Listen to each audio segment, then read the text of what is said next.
quero conversar com você sobre os 7 hábitos que muito provavelmente estão te deixando sem dinheiro. Você, crente, discípulo de Jesus, cristão.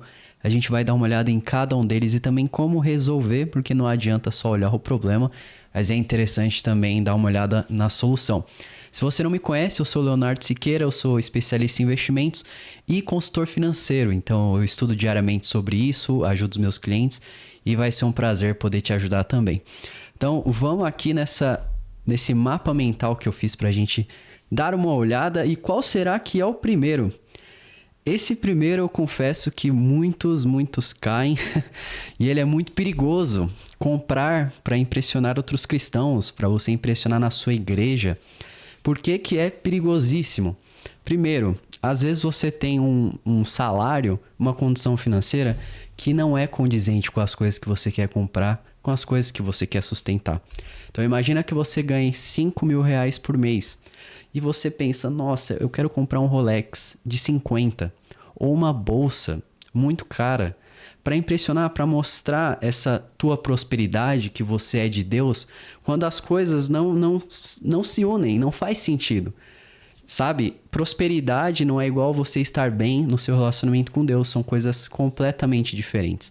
Fora que você ganhando esse salário de 5 mil reais, não comporta no seu orçamento. Você querer comprar um item muito mais caro.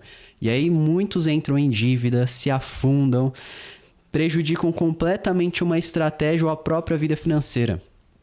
E qual que é o fundamento, muitas vezes, de querer impressionar os outros? É puro orgulho. Então é algo que Jesus sempre combateu. Cada pecado, né? Mas o orgulho é um que ele especificamente falou muitas vezes, para a gente tomar cuidado com querer impressionar os outros. Isso, provavelmente, se você faz, toma muito cuidado. Qual que seria o oposto, então, é você viver condizentemente com o teu orçamento, com o que você ganha. Se você ganha 5 mil, busca ter um padrão de vida de 4 e ainda consegue te sobrar 1.000 para você investir, para você cuidar bem desse dinheiro. Então esse aqui é o primeiro hábito. E o segundo, emprestar dinheiro sem sabedoria bíblica.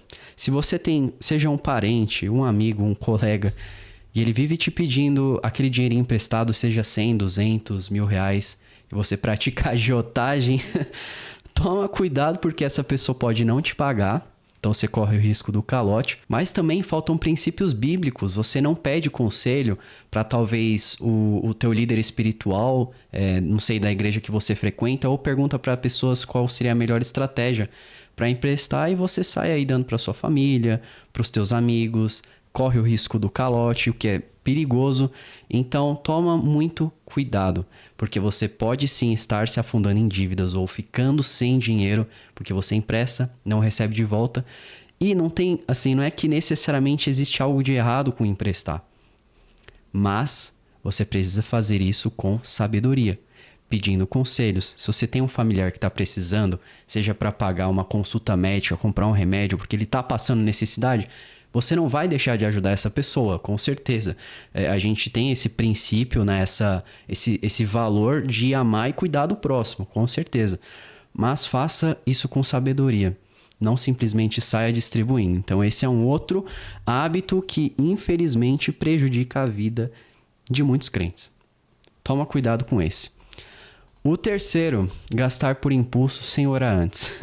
Esse eu confesso que lá no passado eu já pratiquei, eu já errei nisso, né? Tive que penar para entender que sim, a gente precisa levar as nossas decisões financeiras para Deus, principalmente compras impulsivas. E olha só que interessante, porque existem muitos vídeos hoje de pessoas falando, antes de você comprar algo, espera um tempo. Essa é uma estratégia muito válida e eficaz. Se você está sentindo aquela compulsão, aquela vontade de comprar algo que está em promoção, uma televisão, por exemplo, que está em promoção, mas que não necessariamente você precisa, ou uma roupa que você gostou muito e cabe no teu orçamento, mas não necessariamente você precisa ali. Você está com essa compulsão, espera um tempo, isso é válido, mas nós, como cristãos, precisamos elevar o nível e levar para Deus, que é o nosso queridíssimo conselheiro, amigo e pai. Então pede a ajuda dele para ele te guiar, para ele te ajudar, obviamente, na sua vida espiritual, mas leva ele também para as finanças, porque é uma área muito importante. Então, muito cuidado. Ora, te garanto que ajuda. antes de tomar decisões. Principalmente se você sente que é uma compulsão ou que é algo que você não precisa. Isso, inclusive, ajuda a elevar a tua consciência e talvez pensar por uma ótica um pouquinho diferente. Seguindo, já vimos esses 3 e ainda tem 4 deles que são tão importantes quanto e que podem estar te atrapalhando. O quarto é um dos piores hoje em dia. É você apostar em jogos, rifas, investimentos milagrosos, seja o tigrinho, que eu conheço, tem muito crente colocando dinheiro no tigrinho, achando que vai ganhar dinheiro rápido, aposta esportiva. É tanta coisa hoje em dia, é bizarro. Você não vai, assim, você pode ganhar um dinheiro, mas o jogo ele é feito para você perder isso, desde os cassinos de Las Vegas e muito antes também. Esses jogos são programados para você perder. Ah, eu conheço fulano que ganhou dinheiro, sim, mas até quando ele vai continuar ganhando? Infelizmente, existem casos, eu vi um caso recentemente de uma pessoa, de um pai de família, inclusive, que pegou dinheiro emprestado da esposa, colocou no tigrinho para ver se conseguia, pegou dinheiro com a agiota, não recuperou o dinheiro, muito pelo contrário, ficou devendo essas pessoas, entrou num buraco de angústia, de não ter esperança nenhuma. E ele se matou. Então, assim, isso é sério. Nem pense em entrar. Se você não entrou, nem cogita essa ideia. Isso é completamente antibíblico. Inclusive investimentos milagrosos. Essa ideia que muitos líderes religiosos tentam implantar na cabeça da pessoa, que se você der o dízimo, a oferta, o dinheiro vai se multiplicar, Deus vai te dar esse dinheiro. Isso não é certo. Não é o que Jesus pregava. Isso não é bíblico de forma nenhuma. Isso é picaretagem. Picaretagem. Uma coisa é você querer ofertar com gratidão, do fundo do seu coração para querer contribuir. Outra coisa é essa, sabe, me dá dinheiro que tu vai receber em troca, que você vai receber o dobro, o triplo. Não existe isso, tá? Pura balela. Então, cuidado, principalmente com esse aqui, porque tem destruído muitos crentes, muitos cristãos. É uma lavagem cerebral, assim, absurda que corrompe a alma da pessoa. E ela acha que precisa ficar dando dinheiro pro templo, né? Pra sustentar, enfim. De novo, não é que eu sou anti-oferta aqui, até porque existem bases bíblicas que dizem pra gente ofertar, cuidar dos nossos irmãos, amar o próximo, contribuir. Outra coisa é desvirtuar isso completamente. É você falar, se você não der, tu vai pro inferno. Se você não der, não vai multiplicar dinheiro. Se você é pobre, é porque você não contribui com a igreja. Enfim, isso aí não é certo. Indo pro próximo, não planeja nem faz o teu orçamento familiar. Assim, quando a gente fala de ter um orçamento, de você fazer o planejamento dos seus gastos, né? Olhar o que entrou, o que saiu, muita gente foge, muita gente odeia. Seja em planilha, seja em aplicativo, pensa que é algo completamente absurdo, é muito chato. Eu te entendo. Eu não sou o maior fã do Excel, o maior fã de fazer esse controle de gastos, mas esse orçamento, ele é fundamental para a gente saber para onde o nosso dinheiro está indo, com o que a gente está gastando, como que a gente pode investir.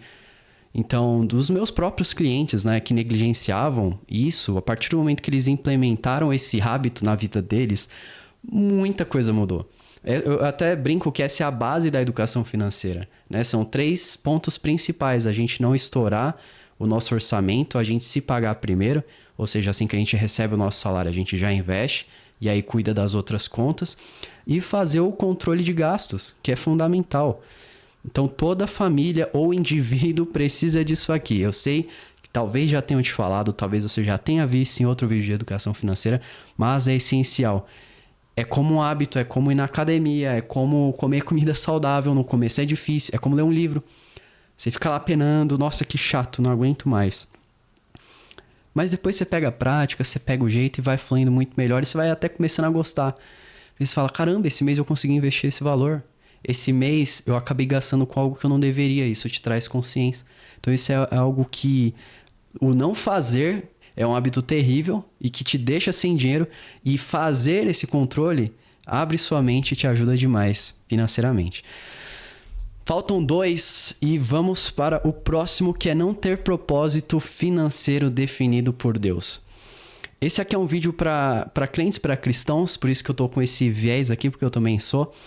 E quando eu trago esse hábito, né, que não é ter um propósito financeiro definido por Deus, do que ele se trata? O nosso dinheiro, ou melhor, quando a gente trabalha e a gente começa a construir um certo dinheiro ali que a gente junta e tudo mais, se a gente não tem um propósito de glorificar a Deus com ele, pode se tornar uma ganância, um pecado que vai corroer o nosso coração. Então, eu junto dinheiro porque eu gosto de juntar, e você se torna uma pessoa mesquinha, avarenta, sendo que não foi para isso, né, que o dinheiro surgiu, não foi para isso que Deus lhe confiou essas riquezas. Você pode pensar, por exemplo, que parte do seu salário você pode destinar para cuidar do próximo, para amar as pessoas, para dar para uma instituição de caridade, ou investir em qualquer coisa que vai trazer um propósito maior para a sua vida, seja, não sei, ofertar, né, na comunidade que você frequenta, na igreja. Então, você precisa disso. Eu falo por experiência própria. Não, é muito difícil você viver um cristianismo sem usar parte dos seus recursos para ajudar as outras pessoas. Tem até uma escritura que diz: quem dá alívio aos outros, alívio receberá. Isso está em Provérbios. Então, muito cuidado se você vive uma vida avarenta, se você junta dinheiro só para os seus próprios prazeres. Porque eu quero fazer isso, isso, isso. Não tem nada de errado você, obviamente, ter seus objetivos, você querer investir o seu dinheiro, você querer cuidar dele para o teu futuro, para se aposentar, mas tenha parte dos seus recursos com um propósito com Deus, seja ajudar o próximo, seja glorificar numa missão. Isso que torna a tua vida financeira e o teu propósito espiritual, cria essa união. E aí você não se sente confuso, ou se sente sujo, ou mal, ou triste por estar evoluindo na sua vida financeira. Esse é um ponto que faz muita diferença e que eu vejo poucos crentes, poucos cristãos tendo esse hábito, né? Na verdade, tendo o hábito contrário, que não é ter esse propósito, mas que deveriam começar a cultivar esse hábito de ter esse propósito definido com Deus, com as suas finanças. E o último, mas não menos importante, esse último aqui, ele é fundamental. Cuidado se você está praticando esse hábito, que é viver no cartão de crédito achando que é fé. Sério, cuidado com isso. Não, Deus vai cuidar, Deus vai prover, então eu vou viver uma vida completamente responsável. São duas coisas completamente diferentes. Uma coisa é você ter ali, né, você recebe teu salário todo mês, você fazer o seu controle e tá apertado, mas você tá se esforçando e ter fé de que as coisas vão melhorar e que sim, você pode orar, pedir ajuda, isso é uma coisa. A outra é, então vou pegar dinheiro emprestado, eu vou entrar em dívida, eu vou fazer uma loucura aqui, não, mas Deus cuida, Ele vai dar de volta, se eu der meu dízimo, enfim. Não funciona, não é assim. Não é assim, cuidado, tá? Cuidado. Porque tem muitas pessoas vivendo nesse estilo de vida e vão passar o resto da vida assim, sem dinheiro. Sem conseguir ter o mínimo de segurança financeira, de uma reserva de emergência, por exemplo. Porque elas estão sempre vivendo, achando que tudo vai cair do céu e de que Deus vai prover. Sim, Deus provê, isso é um fato. Isso é um fato. Mas existe essa diferença entre fé e responsabilidade. Separe essas duas coisas. Fé e responsabilidade são coisas completamente diferentes. Deus nunca vai deixar faltar o essencial para você. Você nunca vai passar fome, obviamente. Se você trabalhar de forma digna e ir atrás das suas coisas, nunca vai faltar. Outra coisa é você querer viver de forma irresponsável, achando que ele vai te dar uma Ferrari e você sai pegando dinheiro com todo mundo. Isso aí não existe. Então, cuidado com esse hábito e com os 7 hábitos que a gente viu aqui. Cada um deles é sério. Se você tem feito, muito cuidado. Faça o completo oposto. Tá? O completo oposto de cada um deles. Empresta dinheiro com sabedoria. Não compra coisas para impressionar os outros cristãos. Não gasta por impulso. Sabe? Ora antes de gastar. Não aposta em jogos. Não planeja, ou melhor, se planeja e faça seu orçamento, tenha um propósito definido com Deus e viva com fé, mas não com negligência. Então, cada um deles, espero que você tenha conseguido compreender. Se você gostou, eu incentivo você a deixar um like, porque ajuda demais o meu trabalho. E se você está com dificuldade na sua vida financeira, quer um aconselhamento um pouco mais próximo, quer uma reunião gratuita comigo, para eu entender como que você tá, o seu momento de vida, com o que eu posso te ajudar. Vai ser um prazer poder te guiar na sua jornada financeira. Mais uma vez, obrigado por tudo. A gente se vê no próximo vídeo. Valeu!